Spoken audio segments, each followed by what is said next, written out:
They thought the crying was hunger. The golden retriever had been at the high chair since 5:40 a.m., 20 minutes before anyone else was awake. He was already there when the danger started. The thing about post-viral hypoglycemia is that it looks like recovery. A child who was sick, who stopped eating for 3 days, who is now eating soft crackers and smiling and appears to be returning to themselves. That child looks fine. Their blood glucose can be at crisis level, and they look fine. Nobody tells parents this. Nobody sends a pamphlet home. Joelle Marchetti knew this afterward. She did not know it beforehand. Nobody had told her. Her son Felix was 19 months old, and he had had a stomach virus for 4 days, the kind that moves through a house-like weather, methodical and complete.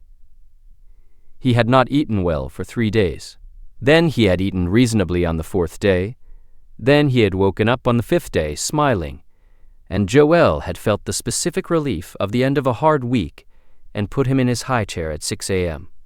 with soft banana pieces and oat cereal, and called it recovery.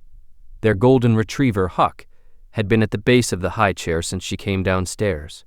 She noticed and thought he was hoping for dropped food, which he was always hoping for, which was ordinary. She didn't think about the time. 5:40 a.m.? She didn't think about the fact that she had come downstairs at 5:57, and Huck's bed in the kitchen was empty, and he was already positioned at the high chair before Felix was in it. She didn't think about any of this yet. Huck was 4 years old. Amber gold coat, the specific gentleness of a large dog who had learned the dimensions of an infant, and arranged himself accordingly around them since Felix's first week home. He had never been anything but patient. He was patient now. He was also positioned with his nose at the level of Felix's hands, inhaling in the deliberate way dogs inhale when they are reading something specific. Joelle was making coffee. Her husband, Damien, was still asleep. The kitchen was ordinary and morning lit, and Felix was eating pieces of banana, and Huck was watching Felix with a focus that was not the focus of a dog waiting for food to drop.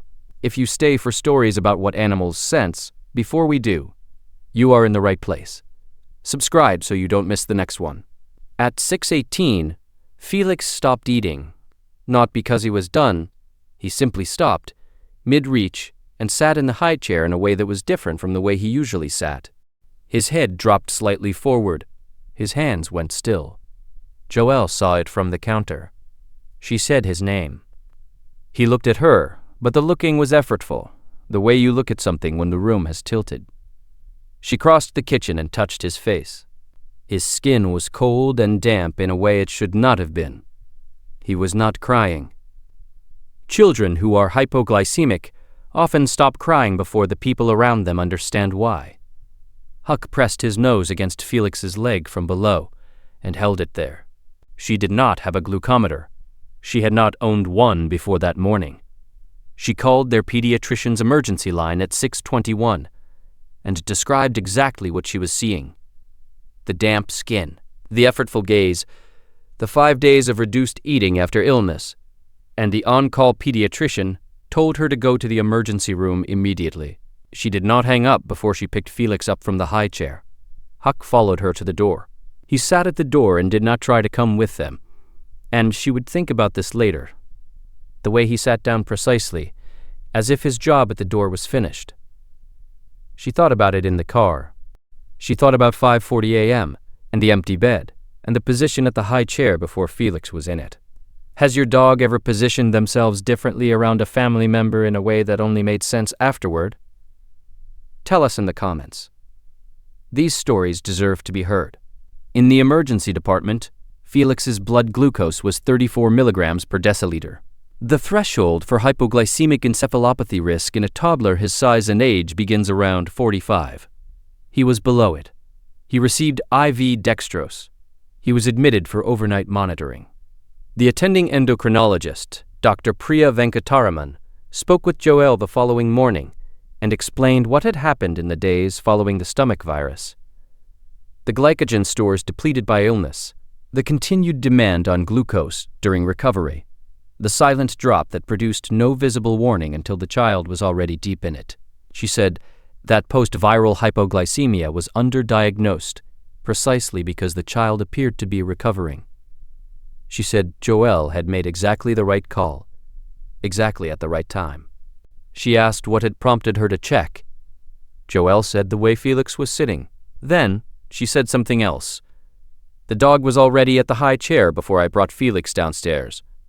I thought he was looking for food. Dr. Venkataraman was quiet for a moment. Then she said that dogs detecting ketone and isoprene compounds in exhaled breath during hypoglycemia was a documented phenomenon in the context of medical alert training.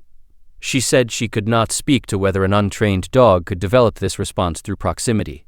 She said she had a colleague in veterinary neuroscience who would say yes. She said the timing Joelle had described, the dog present at the high chair at 5:40 for a child whose blood glucose was already dropping before the 6 a.m. feeding, was consistent with detection, not coincidence. She said, 20 more minutes and we would not be having this conversation. Every guardian deserves to be recognized, even the ones who never asked for anything in return. Subscribe so you never miss the next one. Felix came home the next afternoon.